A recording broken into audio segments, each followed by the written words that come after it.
ಭಾರತಕ್ಕೆ ಭೇಟಿ ನೀಡುವಂತೆ ಪ್ರಧಾನಿ ನರೇಂದ್ರ ಮೋದಿ ಅವರ ಆಹ್ವಾನವನ್ನು ರಷ್ಯಾ ಅಧ್ಯಕ್ಷ ವ್ಲಾಡಿಮಿರ್ ಪುಟಿನ್ ಒಪ್ಪಿಕೊಂಡಿದ್ದು ಅದಕ್ಕಾಗಿ ಸಿದ್ಧತೆಗಳು ನಡೆಯುತ್ತಿದೆ ಎಂದು ರಷ್ಯಾದ ವಿದೇಶಾಂಗ ಸಚಿವ ಸೆರ್ಗಿ ಲಾವ್ರೋವ್ ಹೇಳಿದ್ದಾರೆ. ಸಮಾಜವಾದಿ ಪಕ್ಷದ ಮುಖ್ಯಸ್ಥ ಅಖಿಲೇಶ್ ಯಾದವ್ ಹಿಂದೂಗಳ ನಂಬಿಕೆಯನ್ನು ಅವಮಾನಿಸಿದ್ದಾರೆ ಎಂದು ಬಿಜೆಪಿ ಟೀಕಿಸಿದೆ. ಬಿಜೆಪಿ ಸಗಣಿಯಂತಹ ಅಸಹ್ಯ ವಾಸನೆಯನ್ನು ಬಯಸುತ್ತದೆ ಎಂದು ಸಮಾಜವಾದಿ ಪಕ್ಷದ ಮುಖ್ಯಸ್ಥ ಅಖಿಲೇಶ್ ಯಾದವ್ ಹೇಳಿದ್ದಾರೆ. ಅದಕ್ಕಾಗಿ ಅದು ಗೋಶಾಲೆಗಳನ್ನು ನಿರ್ಮಿಸುತ್ತದೆ. ಆದರೆ ಸಮಾಜವಾದಿ ಪಕ್ಷ ಸುಗಂಧವನ್ನು ಬೆಂಬಲಿಸುತ್ತದೆ. ಆದ್ದರಿಂದ ಅದು ಸುಗಂಧ ದ್ರವ್ಯದ ಉದ್ಯಾನಗಳನ್ನು ಅಭಿವೃದ್ಧಿಪಡಿಸಿದೆ ಎಂದಿದ್ದರು. ದೇಶಾದ್ಯಂತ ತಾಪಮಾನ ಗಗನಕ್ಕೇರುತ್ತಿರುವ ಹಿನ್ನೆಲೆಯಲ್ಲಿ ಹೀಟ್ ಸ್ಟ್ರೋಕ್ ಪ್ರಕರಣಗಳು ಮತ್ತು ಶಾಖ ಸಂಬಂಧಿತ ಕಾಯಿಲೆಗಳ ನಿರ್ವಹಣೆಗೆ ಆರೋಗ್ಯ ಸೌಲಭ್ಯಗಳ ಸನ್ನದ್ಧತೆ ಪರಿಶೀಲಿಸುವಂತೆ ಕೇಂದ್ರವು ರಾಜ್ಯಗಳಿಗೆ ಸೂಚಿಸಿದೆ. ಬೇಸಿಗೆಯ ಪ್ರಾರಂಭದೊಂದಿಗೆ ವಿಪರೀತ ಉಷ್ಣಾಂಶದ ಪರಿಸ್ಥಿತಿಗಳು ಉದ್ಭವಿಸಬಹುದು ಎಂದು ಕೇಂದ್ರ ಆರೋಗ್ಯ ಕಾರ್ಯದರ್ಶಿ ಪುಣ್ಯಸಲೀಲಾ ಶ್ರೀವಾತ್ಸವ ಅವರು ರಾಜ್ಯಗಳಿಗೆ ಬರೆದ ಪತ್ರದಲ್ಲಿ ಹೇಳಿದ್ದಾರೆ. ಕಾಶ್ಮೀರ ಕಣಿವೆಗೆ ರೈಲು ಸಂಪರ್ಕ ಕಲ್ಪಿಸುವ 70 ವರ್ಷದ ಕನಸಿಗೆ ಇದೀಗ ಕಾಲ ಕೂಡಿ ಬಂದಿದೆ.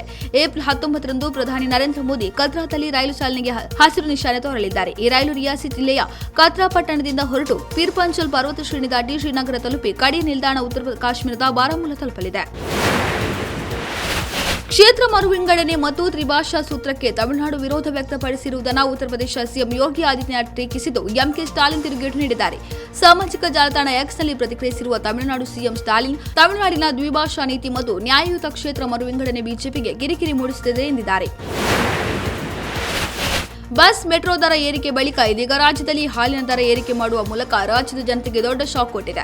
ಯುಗಾದಿ ಹಬ್ಬದ ಸಂಭ್ರಮದಲ್ಲಿದ್ದ ರಾಜ್ಯದ ಜನತೆಗೆ ದರ ಏರಿಕೆಯ ಬಿಸಿ ಮುಟ್ಟಿಸಿದೆ. ಪ್ರತಿ ಲೀಟರ್ ನಂದಿನಿ ಹಾಲಿನ ದರ ₹4 ಹೆಚ್ಚಳ ಮಾಡಲು ಇಂದು ಮುಖ್ಯಮಂತ್ರಿ ಸಿದ್ದರಾಮಯ್ಯ ನೇತೃತ್ವದಲ್ಲಿ ನಡೆದ ಸಚಿವ ಸಂಪುಟ ಸಭೆ ಒಪ್ಪಿಗೆ ಸೂಚಿಸಿದೆ. ಬಿಜೆಪಿ ಹಿರಿಯ ನಾಯಕ ಮತ್ತು ಮಾಜಿ ಸಚಿವ ಬಿ ಶ್ರೀರಾಮುಲು ಪಕ್ಷದಿಂದ ಉಚ್ಚಾಟಿಸಲ್ಪಟ್ಟಿರುವ ಬಸನಗೌಡ ಪಾಟೀಲ್ ಯತ್ನಾಳ್ ಅವರ ಪರ ಬ್ಯಾಟ್ ಬೀಸಿದ್ದಾರೆ.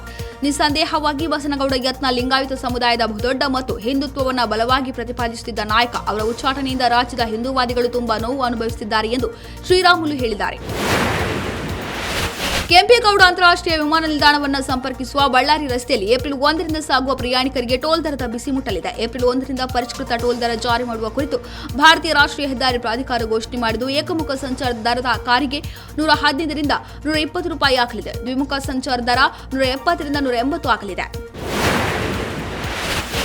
ಹನಿ ಟ್ರ್ಯಾಪ್ ಯತ್ನದ ಆರೋಪ ಪ್ರಕರಣಕ್ಕೆ ಸಂಬಂಧಿಸಿದಂತೆ ಸಚಿವ ಕೆಎನ್ ರಾಜಣ್ಣ ಅವರ ಪುತ್ರ ಹಾಗೂ ವಿಧಾನ ಪರಿಷತ್ ಸದಸ್ಯ ಕೆಎನ್ ರಾಜೇಂದ್ರ ಡಿಜಿ ಮತ್ತು ಐಜಿಪಿ ಆಲೋಕ್ ಮೋಹನ್ ಅವರಿಗೆ ದೂರು ನೀಡಿದ್ದಾರೆ. ಯಾವುದೇ ಹೆಸರು ಅಥವಾ ಫೋನ್ ನಂಬರ್ ಕುರಿತು ಉಲ್ಲೇಖಿಸದೆ ದೂರು ನೀಡಿರುವ ರಾಜೇಂದ್ರ, ಶಾಮಿಯಾನ ಹಾಕಲು ಬಂದವರು ತಮ್ಮ ಹತ್ಯೆಗೆ ಯತ್ನಿಸಿದ್ದರು ಎನ್ನುವ ಮೂಲಕ ಹೊಸದೊಂದು ಬಾಂಬ್ ಕೂಡ ಸಿಡಿಸಿದ್ದಾರೆ.